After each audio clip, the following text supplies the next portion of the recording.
क्या आपने कभी सोचा है कि जो चीज पहले 10 रुपए में मिलती थी, आज वही चीज 50 रुपए में क्यों मिलती है? आखिर पैसों की कीमत कम कैसे हो जाती है? कौन है जो आपके पैसे की वैल्यू कम कर रहा है? तो जो पैसे की वैल्यू कम कर रहा है उसे ही इन्फ्लेशन यानी महंगाई कहते हैं। समय के साथ चीजों का दाम बढ़ना और पैसे की वैल्यू कम होना, इसे ही इन्फ्लेशन यानी महंगाई कहा जाता है। आसान भाषा में अगर समझें तो जो चीज पहले आप 10 रुपए में खरीदते थे, वही चीज आज 100 रुपए में खरीद रहे हैं।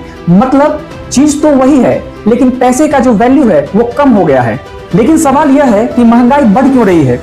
तो महंगाई बढ़ने के बहुत सारे कारण हैं, जिसमें पहला कारण यह है कि जब इंसान के पास पैसा रहता है तो वो जाके सामान खरीद लिया, लेकिन सामान का प्रोडक्शन ज्यादा मात्रा में नहीं हो पाता है, इसलिए दुकानदार सामान के प्राइस को बढ़ा देता है। दूसरा कारण है अगर किसी चीज की कमी हो जाए, जैसे अभी आप वर्तमान में देखें तो पेट्रोल का दाम बढ़ रहा है।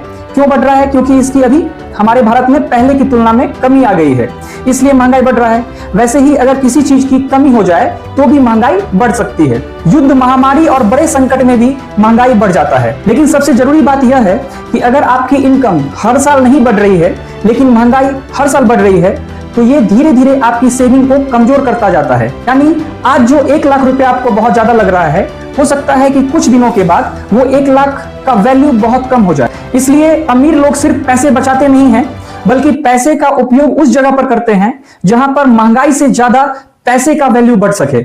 और यही कारण है कि इन्फ्लेशन यानी महंगाई को साइलेंट मनी किलर भी कहा जाता है।